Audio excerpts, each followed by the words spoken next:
టాలీవుడ్ చరిత్రలోనే ఒక ప్రత్యేక స్థానం ఉన్న బ్యానర్ గీతా ఆర్ట్స్. ఈ బ్యానర్ పై వచ్చిన ఎన్నో సినిమాలు శతదినోత్సవం జరుపుకున్నాయి, మరెన్నో సినిమాలు రజతోత్సవం జరుపుకున్నాయి.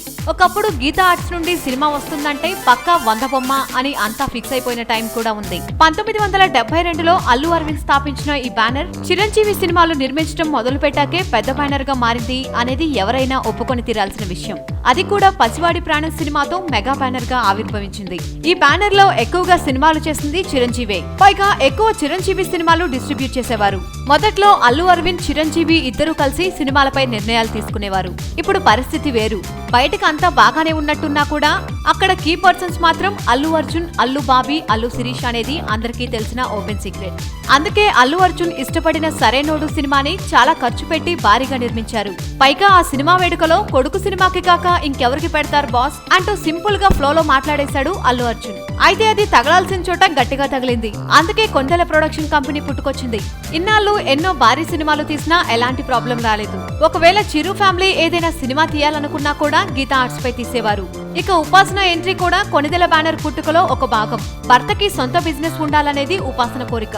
అందుకే చెర్రీ ఏవియేషన్ రంగంలో సక్సెస్ అయిన వెంటనే ప్రొడక్షన్ రంగంలోకి కూడా రావాలని పట్టుబట్టింది. పైగా ఇప్పటి వరకు అపోలోకి మాత్రమే పరిమితమైన ఉపాసన కొనిదెల ప్రొడక్షన్ కంపెనీ వ్యవహారాల్లో కూడా చురుగ్గా పాలు పంచుకుంటుంది. సెట్స్ కి కూడా ఒంటరిగా వెళ్తుంది. చరణ్ ముందు నుండి నాన్న 150వ సినిమాను నేను నిర్మిస్తా అంటే అంతా గీతా ఆర్ట్స్ పై నిర్మాతగా రామ్ చరణ్ పేరు వేస్తారు అనుకున్నారు గానీ కొత్త బ్యానర్ అనే ఊహ కూడా ఎవరికీ కలగలేదు. ఒక్క ఖైదీ నెంబర్ 150 మాత్రమే కాదు, ఫ్యూచర్ లో రామ్ చరణ్ సినిమాలన్నీ ఈ బ్యానర్ పైనే నిర్మితమవుతాయి.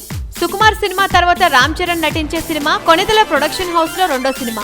అయితే ప్రస్తుతానికి అనుభవజ్ఞుడైన అల్లు అరవింద్ చిరు మీద ప్రేమతో, రెస్పెక్ట్ తో కొనిదెల ప్రొడక్షన్ హౌస్ కి కూడా నిర్మాణ పరంగా స్ట్రాటజీ అందిస్తున్నాడు. పైగా ఈ బ్యానర్ కి సురేఖ ప్రెజెన్స్ అని వేసి అది పూర్తిగా సొంత బ్యానర్ అనే కలరింగ్ ఇచ్చారు. ఇక ఇతర హీరోల సినిమాలు నిర్మించడానికి గీతా ఆర్ట్స్ GA2 అనే కొత్త బ్యానర్ ఏర్పరచుకుంది. అందుకే చెర్రీ కూడా మరో చిన్న బ్యానర్ లో కొత్త కథలతో మీడియం బడ్జెట్ సినిమాలు తీయాలని ఇంకో బ్యానర్ ని కూడా రిజిస్టర్ చేయించాడు.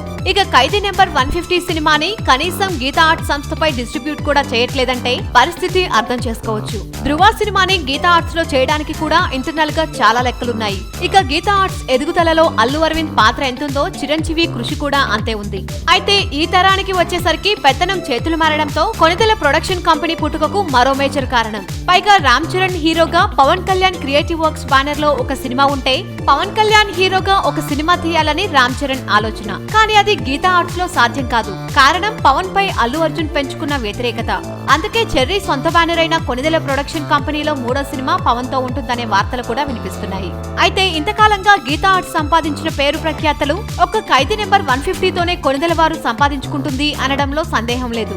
ఎందుకంటే ఈ 8 ఏళ్ల గ్యాప్ లో తాము చిరుని ఎంతగా మిస్ అయ్యామో అభిమానులు ప్రూవ్ చేసుకునే సమయం. అందుకే ఈ ఒక్క సినిమాతో కొనిదెల ప్రొడక్షన్ కంపెనీ టాలీవుడ్ లోని పెద్ద బ్యానర్లలో ఒకటిగా నిలబడుతుంది. అలాగే తర్వాతి సినిమాలకు ప్రొడ్యూసర్ గా ఉపాసన పేరు కనిపించే అవకాశం ఎక్కువగా ఉంది. అయితే అల్లువారి హీరోలతో కొనిదెల ప్రొడక్షన్ కంపెనీలో సినిమాలు ఉంటాయా అంటే కొంచెం ఆలోచించుకొని ఉండకపోవచ్చు అని చెప్పాల్సిందే. ఇలా ఒకే ఫ్యామిలీ అండతో నడిచే ఒక బ్యానర్ ఇప్పుడు 2 బ్యానర్లుగా విభజించబడింది అనేది ఎవరూ కాదనలేని పచ్చి నిజం. అయితే చిరు 150వ సినిమాని గీతా ఆర్ట్స్ నిర్మిస్తుంది అన్న ప్రచారం కూడా ఒక షో కోసమే. ఇక నుండి అల్లువారి సినిమాలు గీతా ఆర్ట్స్ లో, మెగా ఫ్యామిలీ సినిమాలు కొనిదెల ప్రొడక్షన్ కంపెనీలో. వీలైతే లైక్, కుదిరితే కామెంట్ పెట్టండి. ఇలాంటి ఇంట్రెస్టింగ్, బ్రేకింగ్, బిగ్ న్యూస్ మాకు తెలిసిన వెంటనే మీకు తెలియజేస్తాం. దీనికి మీరు చేయవలసిందల్లా ఇక్కడ కనిపిస్తున్న సబ్స్క్రైబ్ బటన్ ని నొక్కి సబ్స్క్రైబ్ అవ్వండి. అండ్ ఇంకో విషయం, పక్కనే ఒక గంట సింబల్ కనిపిస్తుంది కదా, దాన్ని నొక్కారనుకోండి మేం చేసే వీడియో అప్డేట్స్, నోటిఫికేషన్స్ అన్నిటితో మీ డివైస్ లో వాలిపోతాం.